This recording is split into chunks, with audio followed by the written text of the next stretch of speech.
Vivre par les sentiments est un problème. Si nous vivons par les sentiments, nous allons être anéantis. Nous prêchons ça tout le temps. Ne vivez pas par vos sentiments. Nous marchons par la foi et non par la vue. Nous marchons par la foi et non par nos sentiments. Restez avec nous dans Jouissez de votre vie.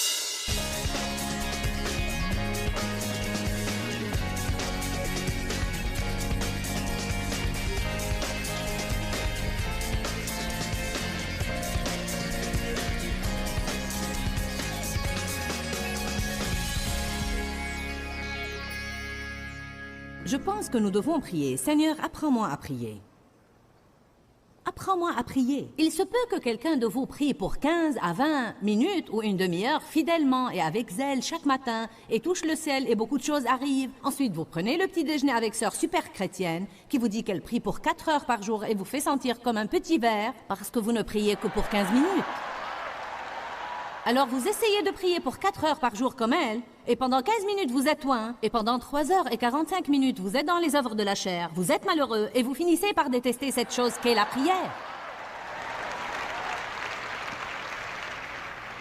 J'espère vraiment renverser tout un tas de vaches religieuses ce week-end.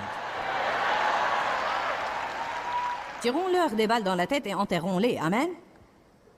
Finissons-en. Nous devons avoir le droit d'avoir individuellement des réponses de Dieu, mais ça ne veut pas dire rébellion, ça ne veut pas dire prendre les Écritures de la façon que vous voulez. Mais tous ceux qui trouvent une nouvelle chose ne doivent pas essayer de casser les oreilles des autres avec leurs trouvailles. Nous devons d'abord comprendre si c'est une chose que Dieu nous dit personnellement ou si c'est une chose qu'il veut dire à tout le monde. C'est une des raisons pour lesquelles les gens ont des problèmes avec les dons de l'esprit. Celui qui croit qu'il a eu une parole pense qu'il doit se lever et la raconter à toute l'Église. Et la moitié du temps, elle n'est adressée qu'à lui. Je te le dis, écarte le péché de ta vie. Alors tu dis, écartez le péché. Mais c'est à vous qu'il parle.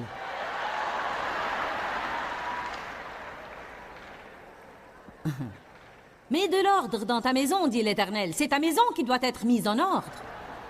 Tu dois nettoyer ton armoire et nettoyer à fond ton garage.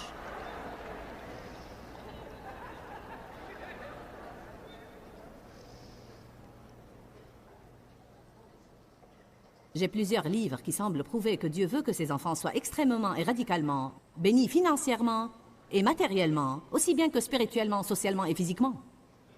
Ils doivent être généreux envers ceux qui sont dans le besoin, donner abondamment à la prédication de l'Évangile, mais en même temps, ils doivent être libres de jouir de certaines des choses agréables de la vie.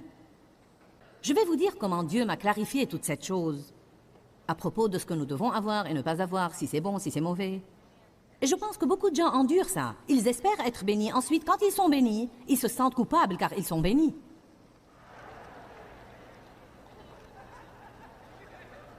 Eh bien, je ne sais pas si je dois porter ça.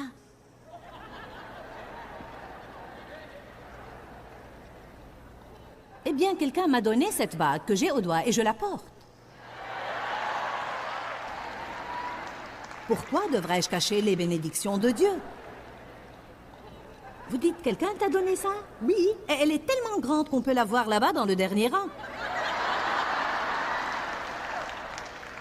Allez maintenant, je fais ça depuis 25 ans, claironnant partout le nom de Jésus. Ne me déniez pas le droit de m'habiller convenablement et d'avoir quelques pièces de jolis bijoux.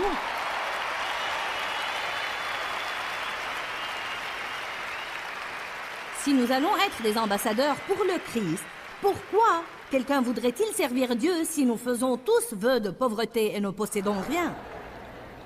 Je ne connais pas beaucoup de gens dans le monde qui vont prendre ce train en marche. C'est une des raisons pour lesquelles Dieu m'amène à m'habiller agréablement et à essayer d'être à la mode, car le monde a besoin de voir qu'il n'est pas nécessaire d'être moche, sans élégance, répugnant pour servir Dieu.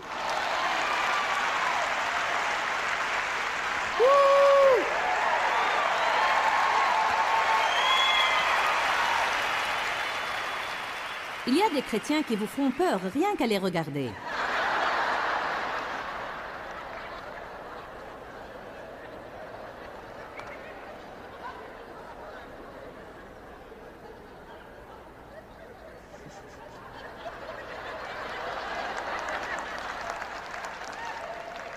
Les frères de Joseph étaient jaloux de la tunique spéciale que son père lui avait donnée, mais il la portait quand même.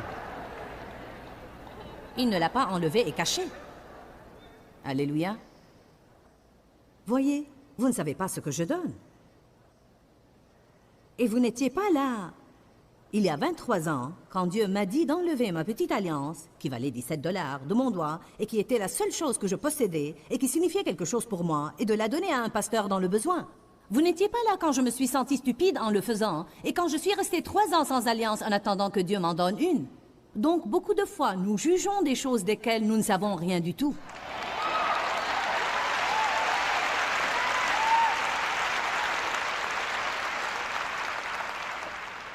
Allez à Matthieu 19, 21. Combien d'entre vous pensent qu'on va s'amuser ce week-end? Mes moteurs sont en train de démarrer. Mon petit moteur du Saint-Esprit ronronne là-dedans. Je suis tout comme... Oui! Je sens le Saint-Esprit.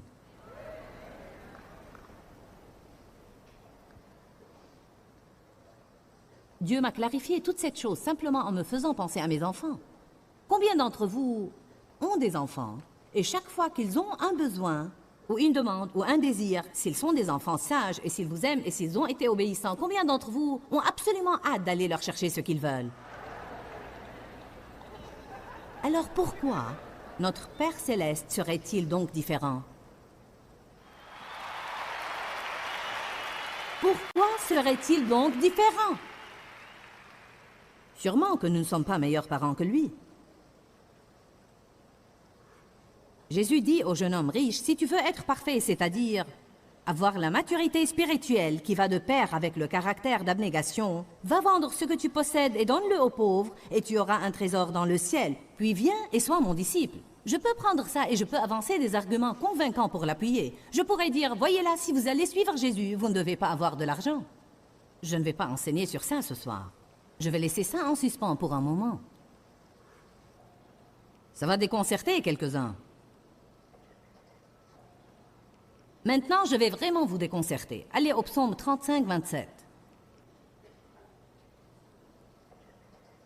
J'en ai assez des gens qui font ça aux autres. Nous devons comprendre que nous devons enseigner tout le conseil de la parole de Dieu.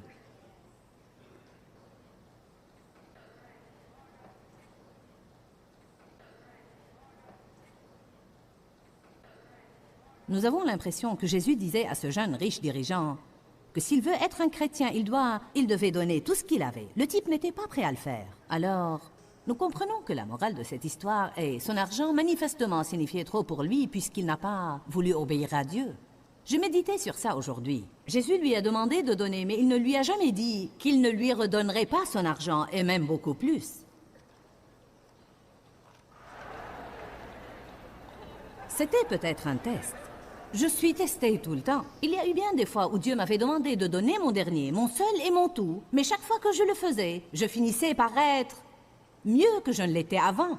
Je crois vraiment que Jésus essayait de demander à ce type de semer une graine radicale et de déclarer que Jésus passe avant tout dans sa vie, pas son argent. Je crois que s'il l'avait fait, il aurait fini par avoir après plus qu'il n'avait donné.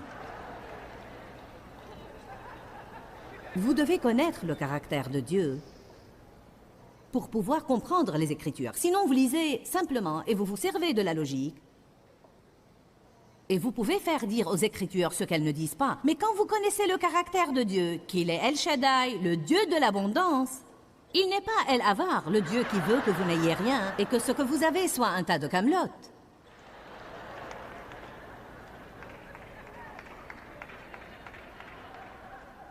Je sais une chose, quand vous prêchez aux gens au sujet d'être béni, d'être une bénédiction et d'avoir des choses agréables, ça les stimule. Quand vous prêchez aux gens sur la pauvreté, vous pouvez les voir sombrer, sombrer, sombrer, sombrer. Je me rappelle un des pasteurs que nous avions dans l'église confessionnelle où nous étions. Le fond du pantalon de ce type était si brillant que vous pouviez vous voir dedans.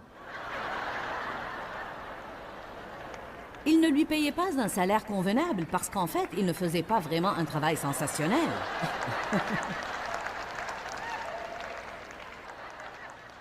Il m'a fait fuir.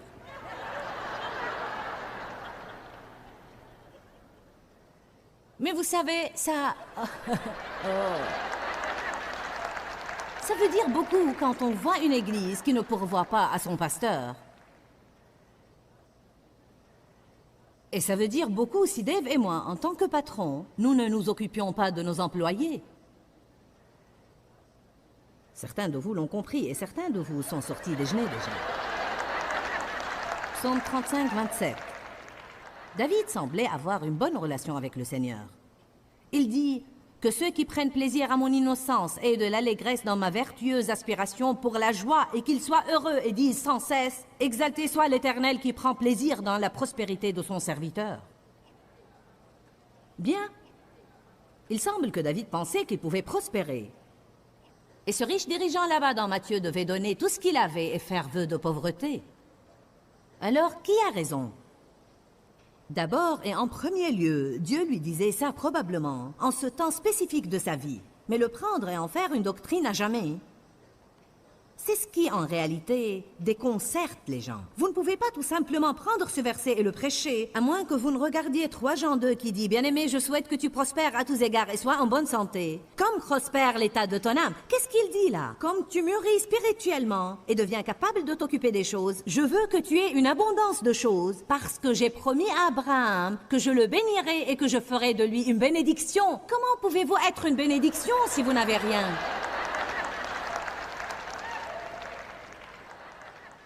Je me suis embarqué dans mon autre message.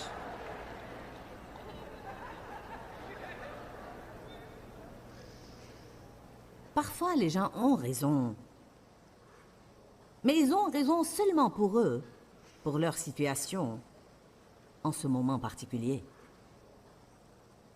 Amen.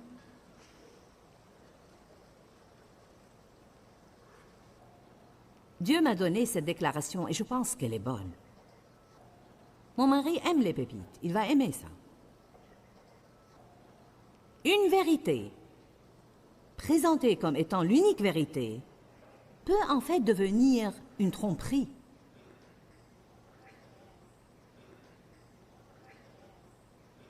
Une vérité, présentée comme l'unique vérité. En d'autres termes, cette chose est vraie. Mais elle doit être vue à la lumière de ces autres choses qui sont vraies.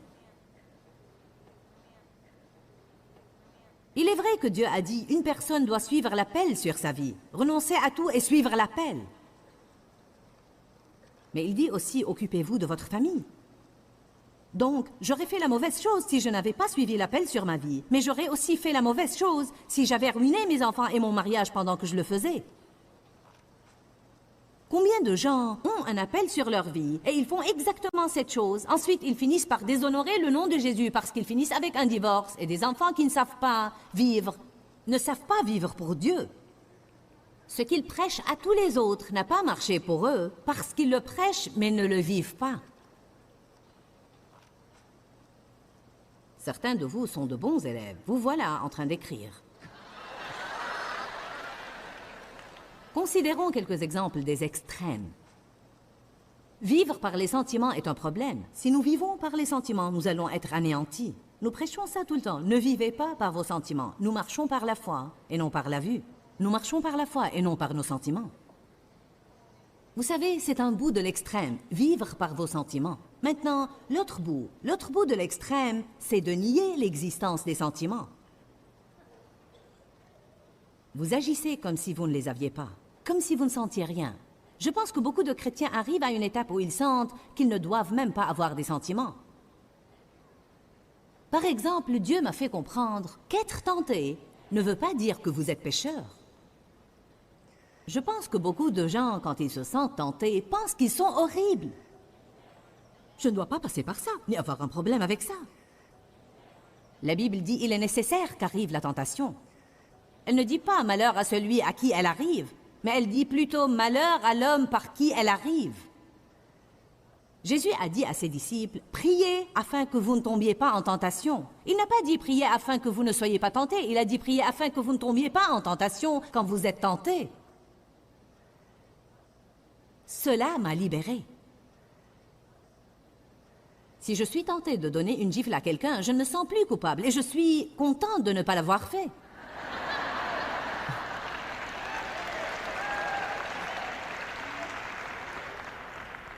Amen.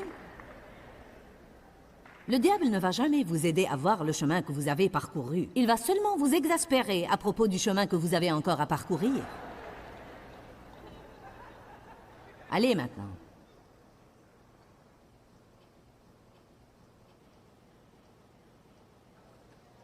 Vous savez, être facilement offensé et susceptible n'est pas bien. 1 Corinthiens 13, la charité ne s'irrite point, la charité ne s'offense pas facilement. Donc c'est mauvais. Certains sont si susceptibles et si facilement offensés. Ils sont si déséquilibrés, leurs sentiments sont à fleur de peau. Et toute chose qui leur arrive, ça m'a blessé mes sentiments. Ça m'a blessé mes sentiments. Et bien surmonter ça.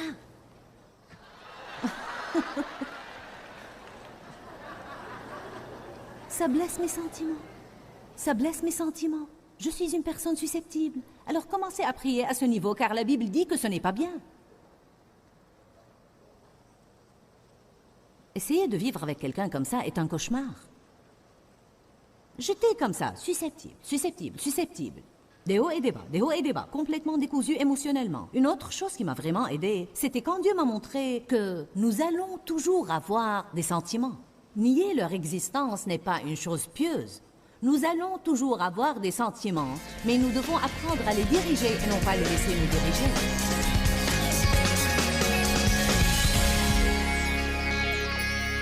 Pierre 5, verset 8 est un passage qui a été très important pour moi dans ma vie. Il dit « Soyez équilibrés car votre adversaire le diable rôde comme un lion, rugissant, cherchant qui il attrapera et qui il dévorera. » Il est si important d'éviter d'être extrémiste. Quand nous gardons l'équilibre de notre vie, le diable ne peut pas nous dévorer. Prenez votre décision aujourd'hui. Si le diable va dévorer quelqu'un, eh bien ce ne sera pas moi. La bonne nouvelle, c'est que la parole de Dieu apporte l'équilibre dans notre vie. Plus vous connaissez la parole et meilleurs sont les choix que vous allez faire et plus grand est l'équilibre que vous allez avoir. Presque toute personne qui me regarde en ce moment a un certain côté dans sa vie qui n'est pas en équilibre. Nous pouvons perdre l'équilibre. Dans notre régime, nos dépenses, notre travail, certains travaillent trop, certains autres s'amusent trop et ne travaillent pas assez. Nous pouvons perdre l'équilibre dans nos relations. Nous ne leur prêtons pas assez d'attention ou nous commençons à adorer les gens et à leur prêter trop d'attention. Je veux vraiment vous encourager à regarder régulièrement cette série d'enseignements car je crois vraiment qu'être sans équilibre ouvre la porte au diable dans votre vie et je ne veux pas que vous laissiez le diable vous dévorer. Dieu a un bon plan pour votre vie et il veut que vous viviez ce bon plan. Dieu veut vous bénir. Il veut que vous soyez content et en bonne santé. Il veut que vous prospériez. Il veut que vous réussissiez dans tout ce que vous faites dans la vie. Il veut que vous accomplissiez votre destinée. Nous devons faire quelque chose à propos de toutes ces portes ouvertes à l'ennemi que nous ouvrons dans notre vie. Alors retrouvez-nous quotidiennement pour que nous puissions vous aider. À bientôt. Dis-leur que je les aime. Dans ce livret, Joyce Meyer donne une révélation de l'amour de Dieu pour nous. Pour obtenir ce livret gratuitement, écrivez-nous à Joyce Meyer, boîte postale 40095-6300 Larnaca, Chypre. Ou bien visitez notre site web www.joycemeyer.org/fr.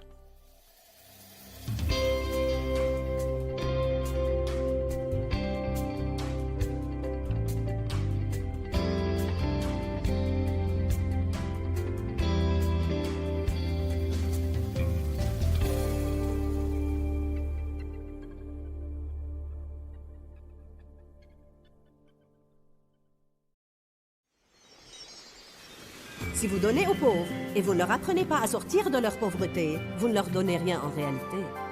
Restez avec nous dans Jouissez de votre vie.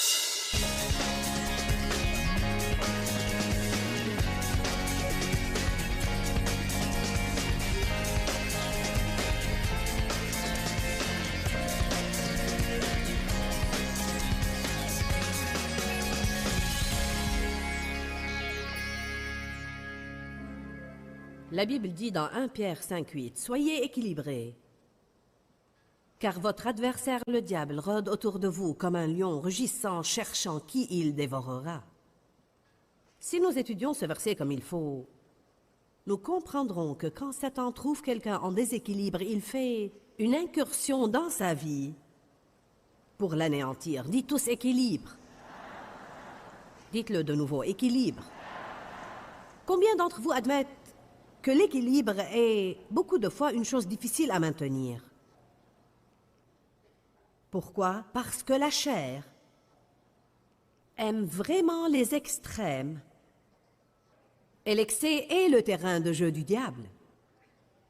Peu importe au diable si nous ne faisons pas assez d'une chose ou si nous en faisons trop, tant que nous ne restons pas en équilibre. Je crois que nous pouvons perdre l'équilibre dans tous les domaines. Je crois que les gens peuvent perdre l'équilibre dans leurs dons. Vous pouvez donner aux autres au point de ne plus pouvoir pourvoir aux besoins de votre famille ou de vos enfants. Je connais un homme en ce moment plein d'amertume envers l'Église, car lorsqu'il grandissait, son père était si religieux qu'il a pratiquement donné tout ce qu'il possédait à l'Église pendant que ses enfants étaient nu-pieds tout le temps. Tout le monde doit donner et faire comme dit la parole. Nous devons tous obéir à Dieu et marcher le mille supplémentaire. Je suis pour le don, en fait. J'essaye d'être une donatrice dans ma vie. Donc, en disant ça, je ne veux absolument pas décourager quiconque de donner. Il y a beaucoup de gens qui perdent l'équilibre sur tous les plans. Sur tous les plans. À commencer par trop manger, ne pas dormir, dormir plus qu'il ne le faut. Vous savez, ne pas nettoyer la maison ou essayer de la garder si propre que personne ne peut y vivre, etc., etc., etc. Bonjour.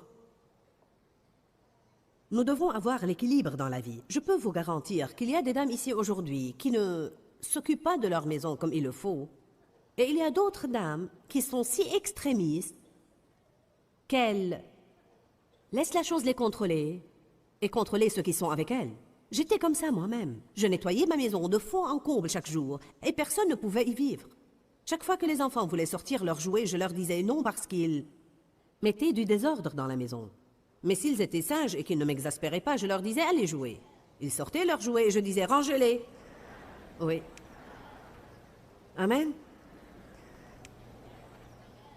J'ai fait une déclaration la veille et je veux la réitérer, car je crois que c'est une déclaration puissante que Dieu m'a donnée. Lorsqu'une vérité est présentée comme étant la seule vérité, elle peut en fait devenir une tromperie. Ou quand une vérité est présentée comme étant toute la vérité. Vous voyez, une chose peut être très vraie, mais elle peut ne pas être la seule chose qui est vraie. Il est vrai que je dois être une bonne et soumise épouse, mais il est également vrai que mon mari doit m'aimer comme le Christ a aimé l'Église. Bon, si quelqu'un prêche seulement ce qu'une femme est censée faire et ne prêche pas ce qu'un homme est censé faire, vous n'allez alors pas trouver tellement de femmes qui voudraient de ce rôle pour longtemps. Je savais que certaines dames allaient aimer ça. Un enseignement sur la soumission a été donné au corps du Christ peu après mon baptême dans le Saint-Esprit. Un enseignement d'une importance majeure sur l'autorité et la direction. Et nous devons enseigner sur la soumission. En fait, un de mes enseignements, si je me rappelle bien, était où est l'équilibre dans la soumission à l'autorité. Il y a un équilibre. Nous avons une rébellion qui est endémique aujourd'hui et personne ne veut que quiconque lui dise que faire. C'est bien loin de l'équilibre et cette rébellion crée des tas de problèmes dans la vie des gens. Dieu institue des zones d'autorité car nous en avons besoin. Il y a une sécurité dans la soumission à une autorité pieuse et appropriée et ça nous facilite beaucoup la vie de laisser les gens qui sont censés prendre la responsabilité des décisions la prendre. Quand l'équilibre se perd et la soumission devient manipulation et contrôle, c'est une extrême dans le sens inverse. Alors, ce week-end, j'ai l'intention d'essayer de vous aider à trouver l'équilibre sur certains plans. Beaucoup de gens, Dieu leur donne un message. Et c'est peut-être un message qu'ils sont loin pour prêcher, et ils doivent prêcher ce message, mais ils ne doivent pas agir comme s'il était le seul message. Les gens ont des appels sur leur vie, mais beaucoup de ceux qui sont appelés, disons un missionnaire, pensent que tout le monde doit être missionnaire. Ou une personne qui intercède pense que tout le monde doit intercéder. Nous devons trouver l'équilibre. Je suis une enseignante dans l'Église et pour moi, c'est la parole, la parole, la parole, la parole. Le conducteur de louange aimerait que vous chantiez tout le temps. Nous avons besoin de tout ça. Mais nous devons nous rendre compte qu'il y a d'autres que nous. Les gens qui ont un appel sur leur vie doivent se rendre compte qu'il y a des appels autres que leur appel et apprendre à apprécier l'appel sur la vie des autres et à ne pas mépriser les autres s'ils ne font pas ce que eux font. Je connais des gens qui pensent que vous n'êtes même pas un chrétien si vous ne vous levez pas pour intercéder 4 heures par jour. Mais voyez-vous, c'est un appel sur leur vie. Et quand vous êtes appelé à faire une chose, il y a une grâce pour la faire. Et ce qui est presque impossible pour quelqu'un d'autre est vraiment facile pour vous. Ce n'est pas du tout un problème pour des gens comme ça, car ils sont appelés et loin pour le faire. Je n'ai aucun problème à faire ce que je fais. Je ne me tiens pas ici en pensant à ce que je vais dire après. Je ne sais même pas ce que je vais dire après. Et ça ne m'inquiète pas, car je n'ai qu'à ouvrir ma bouche et ça va venir. Mais si quelqu'un qui n'est pas loin pour faire ça monte ici et essaye de le faire, ce sera un cauchemar pour lui. Savez-vous ce qu'il va penser? Quand est-ce que ça va finir? Il y a des gens qui me disent, comment peux-tu parler sur une chose pour 1 heure? Je veux dire, je ne suis pas allé plus loin que le point B la veille. Parce que je suis ointe pour ça. Je suis sûre que Charlie et Gilles pourraient venir ici et chanter 1000 chants. Je ne peux pas chanter 1000 chants, et si je le faisais, vous n'allez pas vouloir écouter. Apprenez à apprécier l'appel sur la vie de chacun. Ne pensez pas que vous avez tout le gâteau, car vous ne l'avez pas. Nous sommes tous des parties d'un même corps. Amen. Tous des parties d'un seul corps. Toutes les dénominations, toute la jalousie, des gens contre des gens. Eh bien, tu ne crois pas ce que je crois.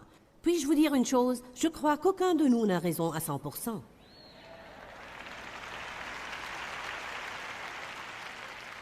Car l'homme est impliqué, et beaucoup de doctrines de l'Église sont des doctrines faites par l'homme. Bien des fois, les gens qui n'ont pas l'expérience d'une chose écrivent une doctrine qui dit que personne d'autre ne peut la voir.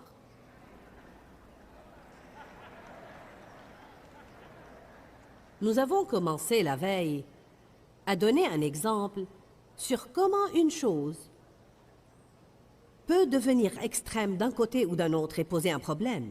C'est un problème que de vivre par les sentiments, mais c'est aussi un problème de nier l'existence des sentiments.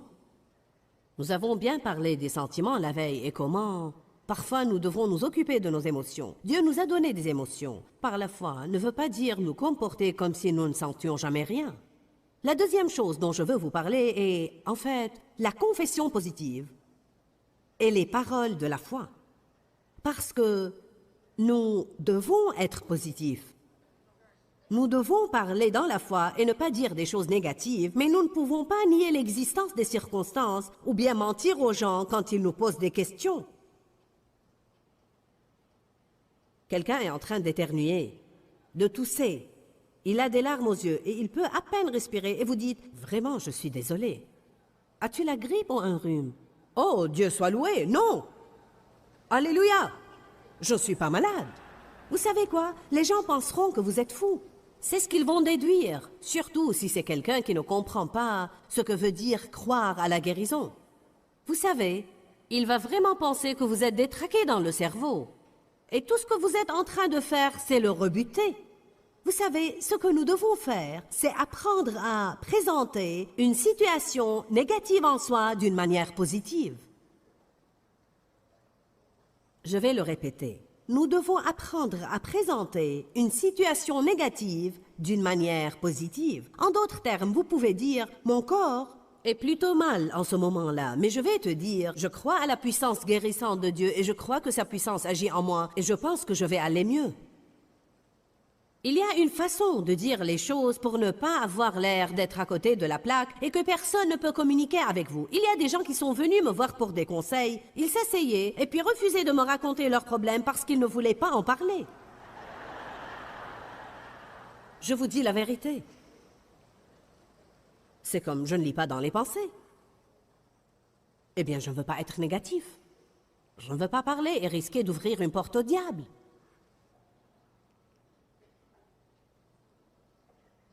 Je ne peux pas le supporter quand quelqu'un donne un enseignement et il le prend à de tels extrêmes qu'il finit par accabler les gens et les mettre sous la loi, et les mettre dans une peur de faire n'importe quel mouvement, car ça pourrait être la mauvaise chose à faire. Est-ce que quelqu'un comprend ce que je dis aujourd'hui?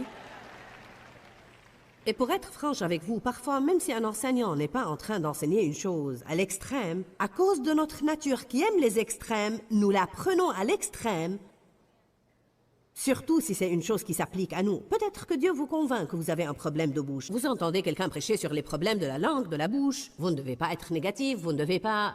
Vous savez, peut-être, par exemple, je vais parler de la bouche. Pas ce matin probablement, mais je vais bien finir par parler de l'esprit et de la bouche et comment rester équilibré dans nos pensées. Et quand réfléchir à un problème quelconque devient raisonnement et souci, est-ce que jeter vos ennuis veut dire jeter toute votre responsabilité? Nous devons être équilibrés dans notre vie. Alors quand je parle de la bouche, je vais parler de ne pas trop parler, qu'il est mauvais de trop parler, mais qu'il est également mauvais de parler trop peu. Je n'aime pas être à côté de quelqu'un qui parle trop tout le temps et que je n'arrive jamais à placer un mot. Et la plupart de ce qu'il dit n'a pas de sens de toute façon. Mais je n'aime pas non plus être à côté de quelqu'un qui ne va rien dire, car je sens que je dois m'efforcer tant que je suis avec lui.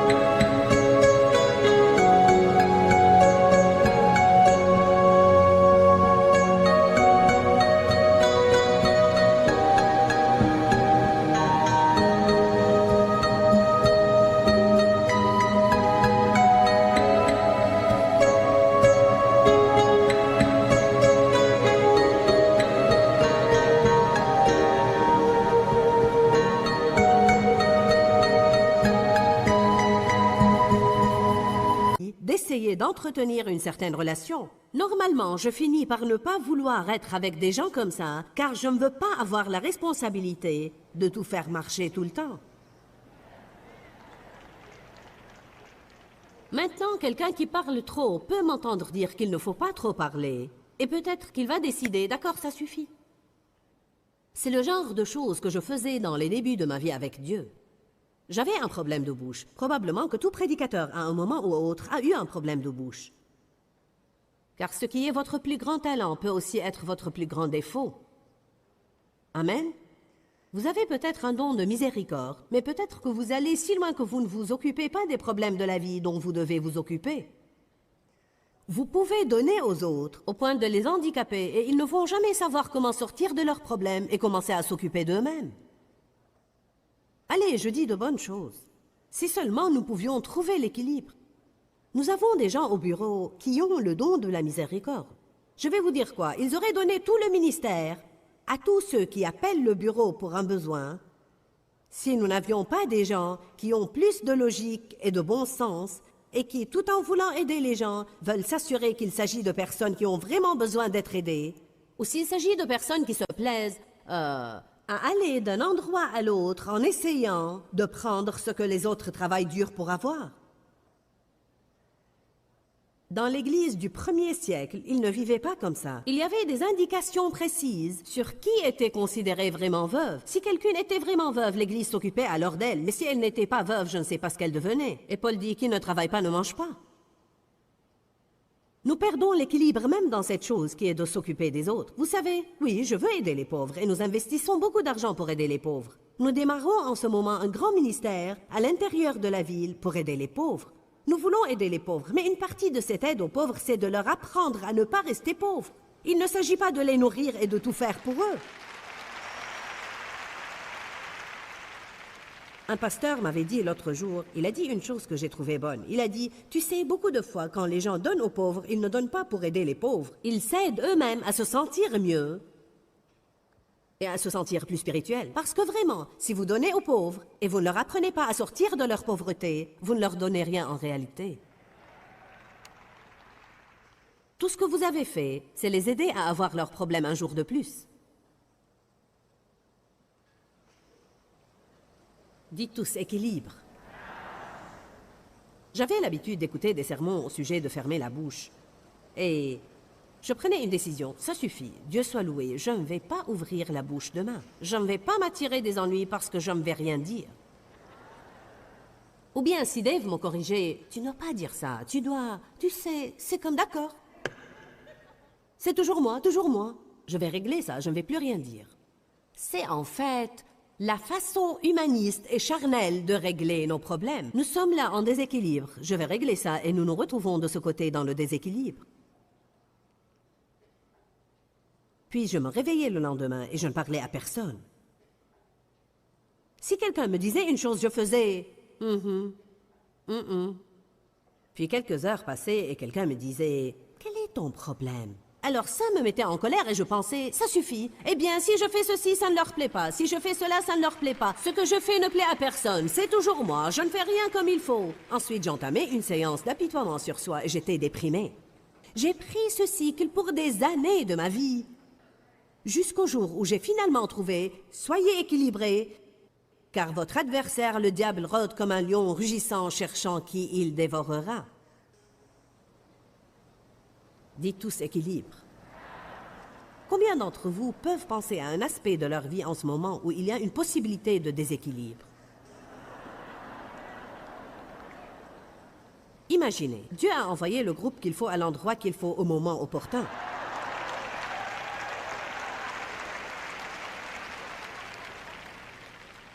Vous savez, Romains 4, 17 dit que nous avons un Dieu. Eh bien, allons y jeter un coup d'œil. Romains 4, 17. Comme il est écrit, je t'ai établi père de beaucoup de nations.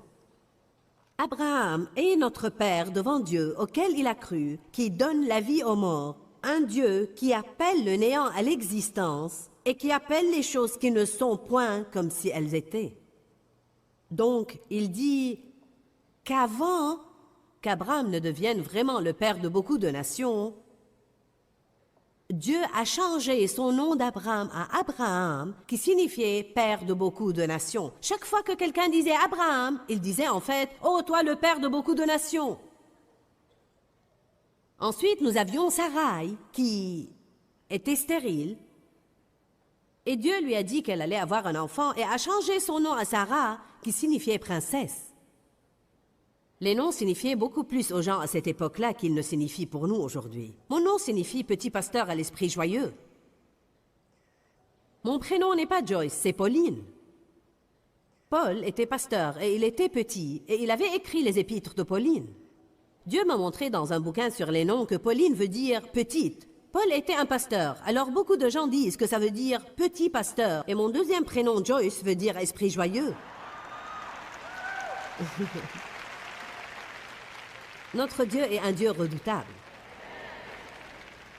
Tout ce qui est dans la parole de Dieu est une promesse de Dieu. Nous pouvons légitimement et juridiquement, selon la parole de Dieu, nous pouvons appeler ces choses à l'existence et nous pouvons tirer du royaume spirituel que nous ne pouvons pas voir. Nous pouvons en tirer les promesses de Dieu avec les paroles de notre bouche et nous les prophétisons pour qu'elles existent. Nous les appelons à l'existence. Il y a une vérité sans équivoque dans le fait que nous obtenons ce que nous appelons. Si vous n'arrêtez pas de dire « je ne peux pas me le permettre », vous allez rester dans le besoin toute votre vie. Si vous n'arrêtez pas de dire « je ne vais jamais me marier », vous n'allez jamais vous marier. Chaque fois que je me marie, j'épouse un raté. Eh bien, préparez-vous à un autre raté. Vous devez faire attention à ce que vous dites. Vous devez être très prudent. Ézéchiel avait l'ordre de prophétiser sur les eaux de sa chute.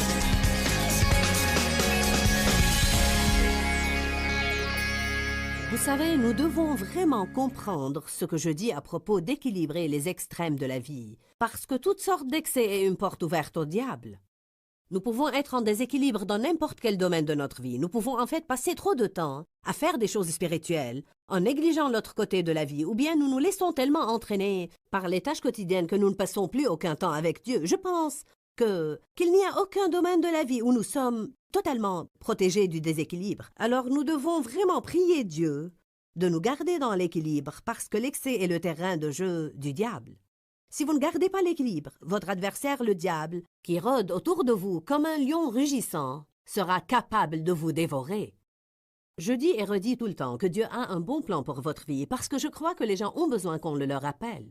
Dieu veut que vous ayez une bonne vie, que vous soyez heureux et que vous ayez la paix. Il veut que vous sachiez qui vous êtes en Christ. Il veut vous voir réussir dans tout ce que vous faites dans la vie. Le diable veut nous voir échouer. Il veut que nous soyons malheureux, déprimés et découragés tout le temps. Ça ne prendra pas longtemps pour savoir qui nous suivons si nous regardons nos attitudes et le fruit de notre vie. Mais bien des fois, le problème est que nous sommes en déséquilibre et que de ce fait même, nous avons toutes sortes de stress dans notre vie. Puis ce stress nous vole toute l'énergie que Dieu nous a donnée pour la vie. Que Dieu vous bénisse. À bientôt. Dis-leur que je les aime. Dans ce livret, Joyce Meyer donne une révélation de l'amour de Dieu pour nous. Pour obtenir ce livret gratuitement, écrivez-nous à Joyce Meyer, boîte postale 40095-6300 Larnaca, Chypre. Ou bien visitez notre site web www.joycemeyer.org/fr.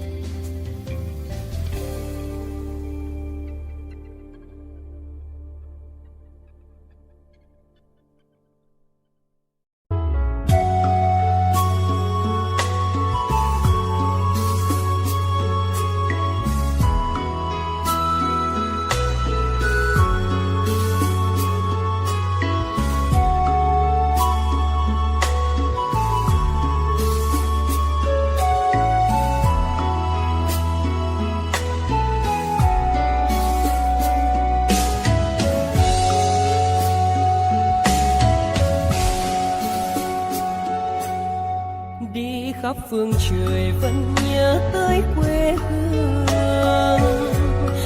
Người về đây thăm làng Trù quê mẹ và làng Sen quê cha, xúc động bồi hồi người rơi giọt lệ.